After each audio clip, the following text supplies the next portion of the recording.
Hey there. So over the past recent months, I've gotten a lot of questions and I've seen a ton of comments about which to buy, the Steam Deck OLED or the Legion Go. And now that the Legion Go S is coming out, I've got even more questions about what to buy.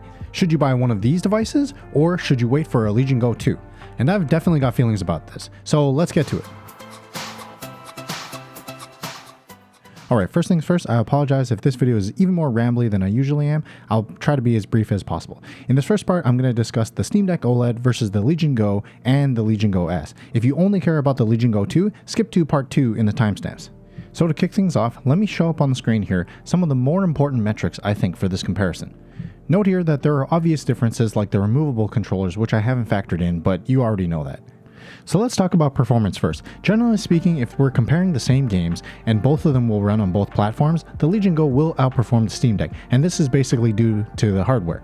In the cases where the Steam Deck pulls ahead of the Legion Go, it's generally because the Legion Go is power starved. And if that's not the case, then it boils down to the operating system, SteamOS versus Windows. There's lots of other things between those two operating systems, but that's beyond the scope of this video, so leave me a comment if you want more details about that. Looking primarily at the specifications, the Legion Go has a faster and newer iGPU as well as more cores and more threads, so this kind of follows the math there. For battery life, which is the Legion Go's primary complaint from what I see, it's going to be better on the Steam Deck. So that's your basic rundown of what you can expect between those two devices. So how does the Legion Go S get thrown into this mix here?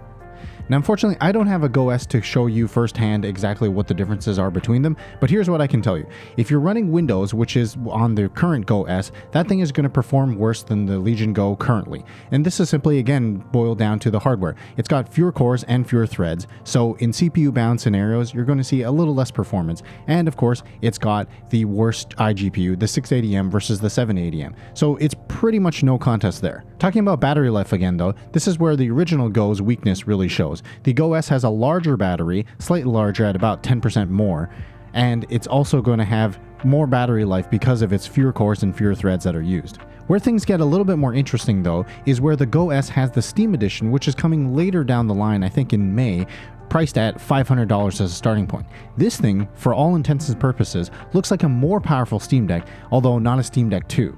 For the uninitiated, the Z2 Go chip that's inside of the Legion Go S looks basically like an AMD Ryzen 6800U, which I have previously reviewed on the One X Player 2, albeit with fewer cores and threads again. The big difference here though, besides the RAM configuration, is going to be the iGPU, which is significantly faster, around 20% or more based on my original calculations. So what am I getting at with this comparison here? Given that I have a Steam Deck OLED and a Legion Go, I don't think I'm actually the target audience for the Legion Go S. I think this is targeted more so towards people that don't have any of these devices. And if you're in that market, well, I think the big issue here, or the elephant in the room, is the price. This Windows edition of the Go S is coming in at $730, which is a lot more than a Steam Deck OLED currently or a Legion Go. In other words, I think your safest bet, if you are most interested in the Legion Go S because you don't like the removable controllers or you don't care about OLED, is to wait for the Steam edition of the Legion Go S. Let me talk now about the Legion Go 2. As I mentioned in my previous two Legion Go reviews, this device for me is the do-it-all type of device. And even though the 16 gigs of RAM is now showing its age with games like Final Fantasy VII Rebirth, where I think 32 gigs or even 24 gigs like in the ROG Ally X would really help with the 1% lows, it's really going to still double for me as a nice tablet once I no longer use it.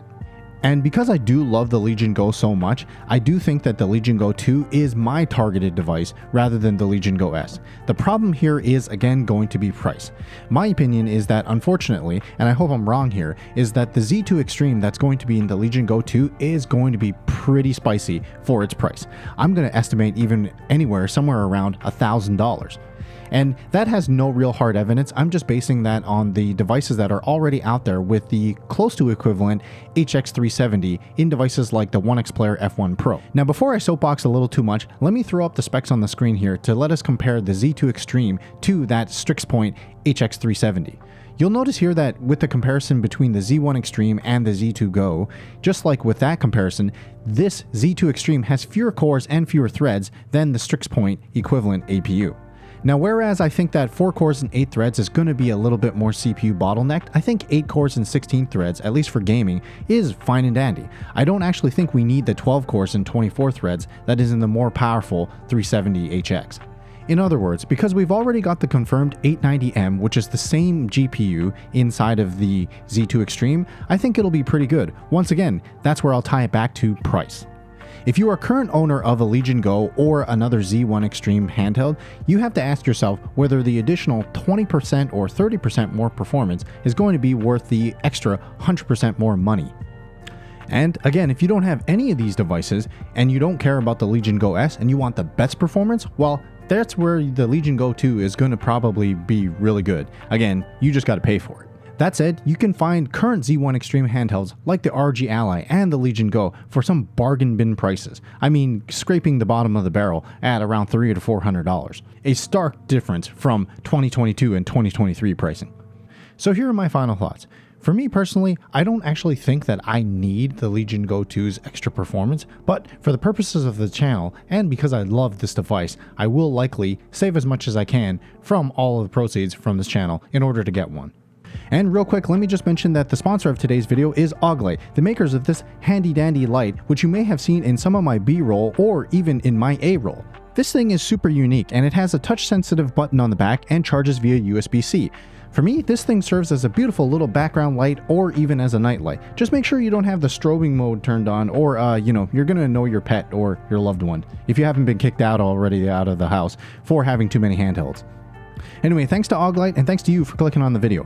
If you found this useful, please make sure to slap the like and subscribe buttons on the screen, and don't forget, you are a beautiful person, so don't let anything hold you back.